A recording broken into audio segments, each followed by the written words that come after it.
लोगो नोंथांमोन आरो लोगोसे दिनै बे जोंनि बिटिआर हालामनि साफ्रोमबो बे मिडिया नायगिरि बयबो रायजो राजाफोरनो गाहाम हामलायथिनाय बावनाय जाबाय। गिबियावनो आङो दिनैनि बे प्रेस मिट दिनैनि बे मिडियाजों बिबुंथिखौ लाखिनायनि खारना जाहैबाय जोङो साननैसो सिगां जोङो ससियेल मिडिया बिजोङाव जों नुबाय थादों जे 14 चिराङाव जानानै थांनाय जे दंफांनि केस एनजिअनि केस बेखौ लानानै जोङो जोंनि मानगोनां बिटिआरनि मानगोनां इएम रनजित बसुमतारी सारखौ माखासे एलिगेसन होबाय थानायखौ जोङो ससियेल मिडियायाव जों नुनो मोनदों। आं बिनि सोमोन्दै फंनैसो बुंगोन। गिबियावनो आं बेखौ बुंगोन बियो टटेलि मोनसे पलिटिकेलि कनस्पिरेसि। बेखौ सोरबा पलिटिकेलि क्रेडिट लानो थाखाय बेखौ षड़यन्त्र खालामदों आरो जोंनि मानगोनां इएम सार बिथांखौहाय बदनाम खालामनो थाखाय बेखौ कनस्पिरेसि खालामनाय बेयो टटेलि मोनसे एजेन्डा होननानै आङो दिनैनि बे ससियेल मिडियानि गेजेरजों आं बुंनो सानो। जोंनि मोनदांथिया बे आङो एनजिअनि सोमोन्दै आं बुंनाय नङा।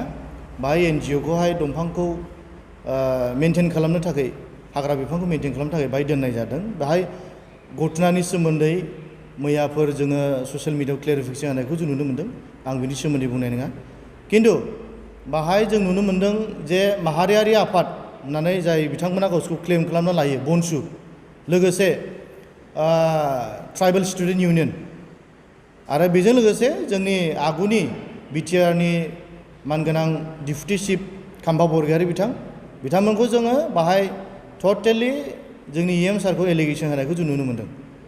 आङो गिबियावनो बुंगोन जे जोंनि समाजखौ फोजोबस्रांग्रा आरो सुबुं सम्पद फोजोबस्रांग्रा आरो बे हाग्रा बिफानखौ फोजोबस्रांग्रा बेयो जोंनि इएम सार नङा।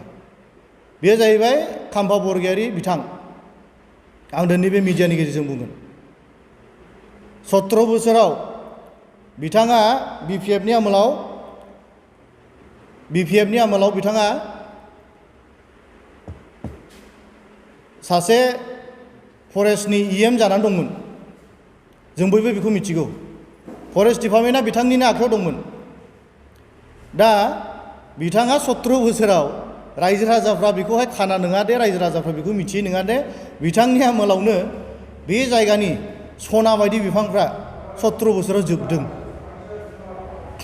दिनै गासैबो सनाखौ फानजोबनायनि उनाव हाग्रा दानस्रांनायनि उनाव आरोबाव आङो मोनसे समाव जेब्ला दादगारियाव थांदों मोनसे रिजार्भ ओनसोलाव बिराद गुवार हाइजें गायनाय हाइजें आबाद खालामनाय आं नुदों।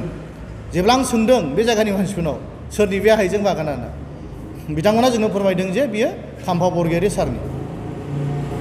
अब्ला सोरनि मोखांखौ दिनै बिथांमोना खाना खालामनानै सोरखौ आन्दायहोनो नागिरदों? बिथाङानो 17 बोसोरावहाय फरेस्ट डिपार्टमेन्टआ बिथांनि आखायावनो दंमोन। बिथाङानो गासैखौबो मिथिगौ।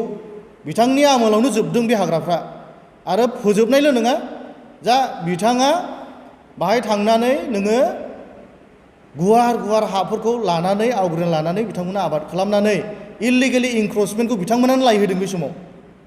अब्ला दिनै बे समावथ' बनसुआ गैयामोन। दानि जे ट्राइबेल स्टुडेन्ट इउनियन खुब सम्भब बेबो गैयामोन। जाय बिथांमोना दिनैहाय इएम सारनि मुसुखा सावदों। बिथांमोना बाथ्राखौ मिथियाब्ला आसखान्दा दिनैहाय मानो सोरनिबा पलिटिकेल कनभिन्स खालामनायाव दिनै बिथांमोना मानो फुथुला जानानै सोरबा सासे इएमखौ पार्सनेलि दिनै एटाक खालामनानै दिनै एलिगेसन होनो नागिरदों। बिथांमोना बुजिनाया मोजां। बनसुआ दिनै माहारियारि आफाद होननानै बिथांमोना गावसोरखौ बुंदोंब्ला दिनै बिथांमोना माबोरै सिखावजों लोगो जाखो? माहारियारि आफादनि मोनसे मर्यादा मोनसे स्टेटास मोनसे पजिसनखौ बिथांमोना मानो लाखिनो हायाखै? सिखावजों लोगो जाग्राखौथ' दिनै बर' हारिया नोङो माहारियारि आफाद होनना गनायनो। बिथांमोना मोजां बिसार खालामनांगौमोन सालिजारि खालामनांगौमोन माहारियारि आफादना। आरो बनसुनि खामानि बेल' नामा? दिनै बिथांमोना बेनिखायनो बुजिथों जे बिथांमोना मोनसे सिखाव हान्जा दंफां बख'ग्रा हान्जाजों बिथांमोना लोगो जानानै सासे इएमखौ दिनैहाय बदनाम खालामनायनि मोनसे आं सानो बहाबा नङा बहाबा बिथांमोना सोरबा राजनितिक हान्जानि मोनसे फुथुला सोरजोंबा इनकारेज खालामजानाय। आरो दिनैनि दिनाव आं मोनसे समाव जेब्ला कंग्रेसआव दंमोन आं मिथिदों जे बनसुनि सासे एडभाइजारा गर्जन मुसाहारि बिथाङाबो। गर्जन मुसाहारि बिथाङा कंग्रेसनिसो बियो माबोरै बनसुनि एडभाइजार जानो हाखो? बनजिर मन्जिल बिथाङा मा प्रेस मिट होनांगौ, मा बुंनांगौ, बहाय मा खालामनांगौ, दिल्लीयाव थांनांगौ ना बड'लेण्ड बिनांगौ, बिथाङा गर्जनमोन बायदि मानसिनावहाय एडभाइस लायो। गावसिनि पजिशना बहा, गावसिनि स्टेन्डआ बहा होमब्ला बिथांमोना बुंदों दिनैनि दिनाव बिथांमोना दिनैहाय बड'लेण्ड बिनो ओंखारदों। बड'लेण्ड बिना मानो थाबथाखो, मानो बन्द' जाखो?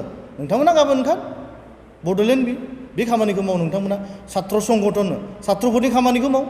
स्टुडेन्टफोरा दिनै गोबां जेंना दं, फरायसालिनि जेंना दं, फोरोंगिरिफोरनि जेंना दं, बेफोरखौ लानानै गाबोन मानो धरना खालामाखै? हारिनि मोनसे बिसयफोरखौ लानानै मानो नोंथांमोना धरना ओंखाराखै? लेन्डनि बिसय लानानै मानो नोंथांमोना धरना ओंखाराखै? ट्राइबेलफोरनि जेंनाखौ सुफुंनो थाखाय आंथ' लामायाव धरना होनाय नुफेनाखै, मुसुखा सावनाय नुफेनाखै। हायोब्ला CMनि मुसुखाखौ साव नोंथांमोना गाबोन।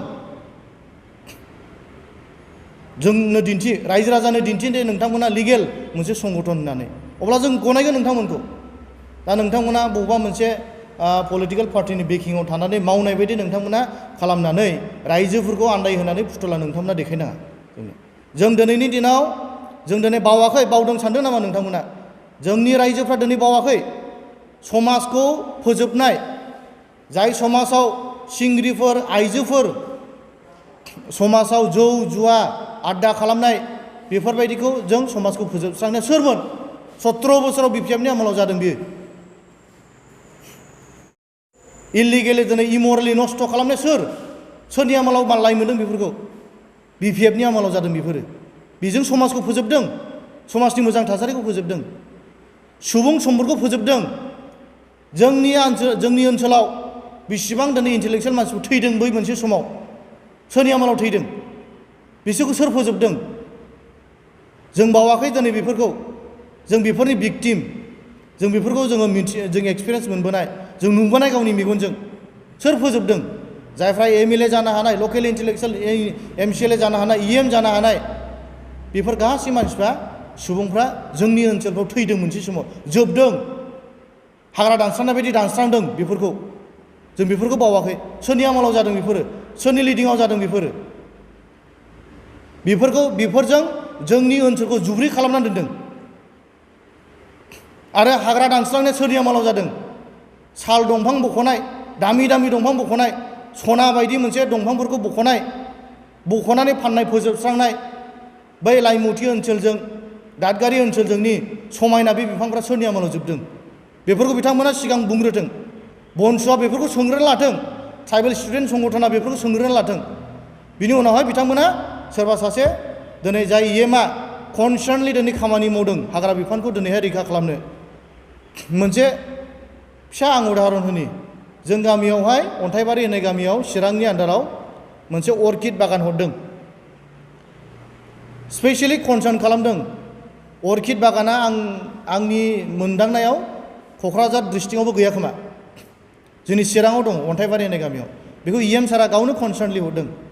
दंफां फांसेबो दानफायहैयाखै।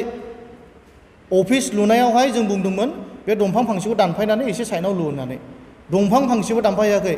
बे इमसनेलि आं बे समाव मिथिदों जे EM सारा बेसेबां कनसार्न, मोनसे दंफांखौबो कनसार्न खालामो, फिसा मोनसे दंफांखौ। अब्ला बे EMखौ गावनो थाफानानै दंफां बख'दों होनना बोरै एलिगेसन खालामखो? जों बेखौ फोथायनो हाया। आरो बेयो टटेलि मोनसे पलिटिकेल कनस्पिरेसि। आरो दिनैनि दिनाव आं बेखौसो बुंगोन, जोंनि BTRनि मानगोनां EM रन्जित सारखौ पलिटिकेलि बेखौ पार्सनेलि एटाक खालामनाय, बाहाय बनसुनि आखाइ दं, बाहाय नोङो ट्राइबेल स्टुडेन्ट इउनियननि आखाइ दं, आरो बाहाय टटेलि नोङो खाम्फा बरगयारि बिथां आरो BPFनि बाहाय आखाइ दं। पार्सनेलि EM सारखौ बाहाय टारगेट खालामनायनि मोनसे कनस्पिरेसि बेयो, बाहाय जेबो नङा। बेखायनो आं दिनैनि दिनाव आं बेखौनो बुंनो सानदों रायजो राजाफोरखौ, रायजो राजाफ्रा अननानै एसे गावसिनि खर'फोरखौ गुवार खालामनानै, बिसार खालामनानै बेफोरखौ नोंथांमोना स्टाडि खालाम। दिनै सोर मा हाबनानै बाहाय कनस्पिरेसि खालामनानै सोरखौ मा खालामनो नागिरदों आरो जोंनि समाजखौ आन्दायहोनो नागिरदों दिनैनि दिनाव। आं बेखौनो दिनैनि दिनावहाय बेखिनिखौ बुंनानै आं दोनथ'बाय।